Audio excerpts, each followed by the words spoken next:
suggest to Cedric Mariano, please just stop bullying Kuya Rodelio Daguman. First of all, I just want to tell something what I realize that Kuya Rodelio Daguman, he doesn't do anything to you. Like for example, cyberbullying. You humiliate Kuya Rodelio Daguman at his reputation. It has to stop. I urge everyone the followers of Cedric Mariano, please just leave Kuya Rodelio Daguman alone. Just learn how to move on. Alright? Learn how to move on. Me, I move on with Paulo Cruzada. Oh, because I know Teacher May is already move on with Paulo Cruzada. She blocked Paulo Cruzada in Facebook. Oh, I advised to her. Even that her nephew, Rafael, they already blocked Paulo Cruzada in Facebook. They learn how to move on. If I were you, Cedric Mariano, even your followers, tell your followers, just block Kuya Rodelio Daguman. Don't disturb him. Don't bash him in social media. That's a cyberbullying. First of all, let's move on. Alright? J-Rick and I, we always advise to you, Cedric, you learn how to move on. Move on na tayo. Like I said, move on. That time, when I bully Teacher Vincent and even Teacher Gio Malana, my mom reprimanded me what I did to them. This is my fault that I bullied them. Even Teacher Kel, I bully also her in 2022, last 4 years ago. I don't want to be a bully anymore. But this time, I apologize Teacher Kel. I apologize Teacher Vincent and Teacher Gio. I apologize all the CDIFI teachers, the former teachers, including not only everyone. Even I apologize to Wawel, I apologize to side of Wawel Romero, I apologize to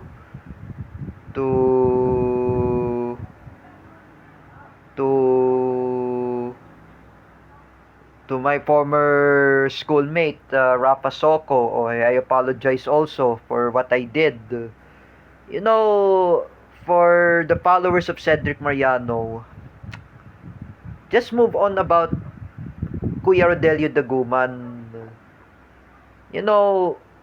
Roylan, Marlang, he doesn't understand what's really happening is that is a cyberbullying. That is a cyberbullying. You do not harass the cerebral palsy. Like me, I harass the cerebral palsy, such as Paula Colin Nunez. What did I call to Paula Colin Nunez? You can't even brush your teeth. You are very stupid. That was last 2021. While Tita Sita had brought Paula to the hospital. And what's really happened is, and you know what happened to Paula? She got hospitalized. And I realized, and what really happened is,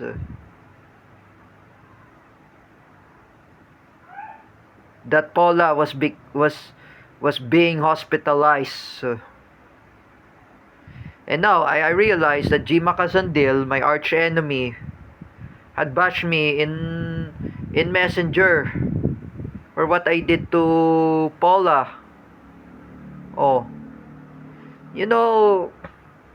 For Cedric Mariano, anyway, do not bash Kuya Rodelio Daguman. This is a lesson from Kevin Suarez, lesson from Joshua Arroyo, J. Rick Silva, and even even Lawrence Villawan, oh, my friend who is a cerebral palsy, Lawrence, um, my third best friend, because I know my first best friend is Ralph and second best friend is Jens. Now my third best friend is Lawrence or Villawan, because we are longtime friends with Lawrence for almost 17 years when I was in CDIFI. Just just just remember, let us stop bullying Kuya Rodelio Daguman, because it's really hurt. I asked the followers of Cedric Mariano, wag mo ganunin si Rodelio. If what if for example, if what's the real problem about Kuya Rodelio Daguman? Oh, what's the real problem if he's anti-Marcos, if he's a pro-Duterte? What is the meaning of this? I said, if Kuya Rodelio Daguman is a supporter of Rodrigo Duterte and Sara Duterte, what's the problem? Ano bang problema kay Kuya Rodelio? I said, ano bang ginagawa ni Rodelio? Inaano ba kay inaano ka ba kani Rodelio Daguman, like whatsoever, and you know what's the real problem, what's the fault anyway, what's the sin of Kuya Rodelio Daguman? ah for me, like I said before, I criticized Kuya Rodelio Daguman for cursing me a bad words. What is that word in Tagalog? Putang ina, that's a bad words. I know he commented there in the in the Facebook, in my picture when I was in Japan. My dad also react, and uh, even that my uncle Antonio Balingit had also react. I said, Kuya Rodelio Daguman is a cerebral palsy, and while Ninang Bebe explained to me what I did to Kuya Rodelio, you know, you need to stop. I asked the followers of Cedric Mariano, just stop bullying Kuya Rodelio Daguman. What's the problem? Anyway, what is the true problems about his anti-Marcos? If he's a pro Duterte, if he's a pro Sara Duterte, if he's a pro Rodrigo Duterte, ano bang problema ninyo kay Rodelio? Like, what's the real problem? Hmm. I'm not picking a fight with Kuya Rodelio. Me and Kuya Rodelio, we do not like a fights. We do not like, I said, you know, unlike you, Cedric, your comparison of me, unlike Kuya Rodelio Daguman is comparison to Rafa Soko. Do not bully Kuya Rodelio. Just forget about Kuya Rodelio. Oh, you know, when there's Joshua Arroyo, when there is um um what is it I remember, when there is um um um um Jerick Silva and Joshua Arroyo, both of them, they don't like a fights. Like they said before, ayaw nila ayaw nila may kaaway. O like I said, ayaw nila may puro away. You know, it's really hurt. It's really reflecting. You know, for the followers of Cedric Mariano, just ceasefire with Kuya Rodelio Daguman. Like in the military, we have to ceasefire. When there's a war is broken, you know, the Russia and Ukraine that I was told by Tito Mac, ceasefire. Look at in Israel and Palestine, ceasefire.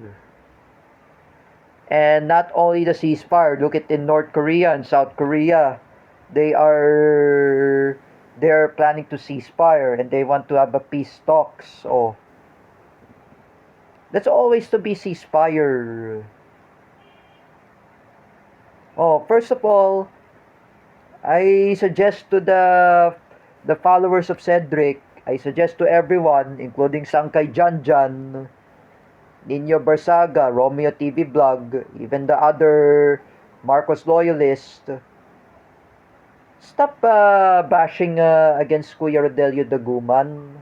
If he's anti-Marcos, if he's a pro Tatay Digong Duterte or pro Duterte, if he's a pro Sara Duterte, pro Rodrigo Duterte, what's the problem? Ano bang problema ninyo kay Rodelio? O like, whatsoever. You know, Kuya Rodelio, he lost his mother last year. His mother passed away. Oh, his mother had passed away. She is already dead. Oh, we should not bash Kuya Rodelio Daguman. Like me, I don't want to criticize Teacher May. I don't want to bash Teacher May in Messenger because I know she is my former teacher in CDIFI. And what I do realize that I harass Teacher May, I do not want to harass Teacher May. Oh, like this, the imbecile Paulo Cruzada. He harassed Teacher May to threaten to hostage her. He doesn't know what's the exactly address that where does Teacher May lives and where she live now. I said she's in Cainta Rizal. Teacher May doesn't do anything to Paulo Cruzada. When I criticize Paulo Cruzada, puro ka lang tapang-tapangan. Oh, you know, for Cedric Mariano and his followers, oh, do not bash Kuya Rodelio Daguman. Huwag mo na lang ganunin. You know, it's really painful for everyone. It's really painful for everybody. You know, we are also autism. Autism, we have to be friends to cerebral palsy. Oh, like Kuya Rodelio, cerebral palsy. Oh, you know, we are special. Like I say to Cedric Mariano, I know you're a good vlogger, same as Bill Galang. I always proud of you. You're making up drawings or talented of arts. For example, if I imagine I watch the like Star from Earth, like Amir Khan, who's portrayed as a sped teacher, and that student named Ishan is doing lots of talented of drawing and commonly arts and crafts like Jordan Bunagan as well, or like Cedric Mariano, or you know, Cedric, when you do art, focus in your arts and drawing. Oh, you know, like I said before, when I was told by Teacher Chin Busmante, when I was told by Joshua Arroyo, Roylan Marlang, even Capitano Salonga, including Jeric Silva, and Lawrence Villawan, do not harass Kuya Rodelio Daguman. Have mercy to that person who is cerebral palsy. You know, Cedric, there are lots of cerebral palsy, such as Lawrence Villawan, such as Sir Paulo Cuva. Oh, like I said, I know I'm not making criticism. I'm just really advice to you. Do not fight with Kuya Rodelio. And don't listen to Kuya Dan Mardayaw. If you want to join with us, Cedric, or you can join with Joshua Arroyo, or you can join with Lawrence Villawan. You can join with Who else aside of Lawrence Villawan? Oh, you can join with J. Rick Silva. Oh, you can join with us, J. Rick, instead of, I mean, you can join us with J. Rick. Oh, I said to Cedric. Oh, I say to Cedric. Oh, you can join with us. Oh, with me, J. Rick Silva, Sir William Ducot, Lawrence Villawan, and even my other friends, oh, who were being good people. I asked Cedric Mariano, you can join with us. Just remember, do not fight with Kuya Rodelio because it's really pain to anybody when you hurt Kuya Rodelio, the Guman, if you make partly of negatives to Rodelio. That is cyberbullying. You know, Luis Cabales, he doesn't like negatives. Oh, I know Luis Cabales is a Catholic. Oh, he doesn't like negatives. Like you, for example, Cedric, if you're a Catholic, you should never make negatives. Me, as I'm a Jewish, if I am also Iglesia ni Cristo, oh, I'm not making negatives. Oh, you know, this is hard to make negatives. Even those Marcos loyalists, like, who were trolls and bloggers, like Sangkay Janjan, Nino Bersaga, Romeo TV Blog, and not even just that. Even Pletotora, oh, all of you are being trolls. Oh, that's enough about negatives. I urge the followers of Cedric Mariano, enough about negatives. If you respect Kuya Rodelio Daguman, respect his privacy. Do not invade that is data privacy. You know that is cyberbullying. We don't want happen to Kuya Rodelio Daguman to be happen to Kim Atienza's daughter, Eman Atienza. We do not happen to Eman Atienza. You know Eman Atienza, the daughter of Kim Atienza, who was commit suicide in the US because of cyberbullying. I don't want to be happen to Kuya Rodelio Daguman to commit suicide. Oh, if he is affected of cyberbullying. Just respect Kuya Rodelio. He is cerebral palsy. Oh, if he is cerebral palsy, if he's, for example, what's the opinion of Kuya Rodelio Daguman? Oh, if he's pro Sara Duterte, if he's a pro Rodrigo Duterte, oh, anong ba problema niyo kay Rodelio? Oh, like, what's the opinion? Oh, you know, it's really bad to make enemies in social media. It's not really good. I know I never want to do that to Teacher Vincent, Teacher Gio Malana, or Teacher Kel. Oh, I do not want to be happen to them. I don't want to be happen to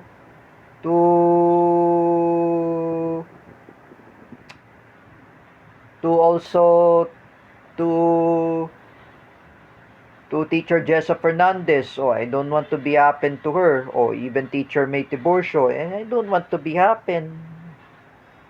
Like I was told by Teacher Chin Busmante, talk about positive. It is better for your for your friends to learn how to educate your friends. But learn about positive. You know, I was told by Mr. Dennis Gill and Teacher Chin Busmante, we have to be more positive in social media. But thanks to Mr. Dennis Gill, the father of David Gill, and even Teacher Chin Busmante,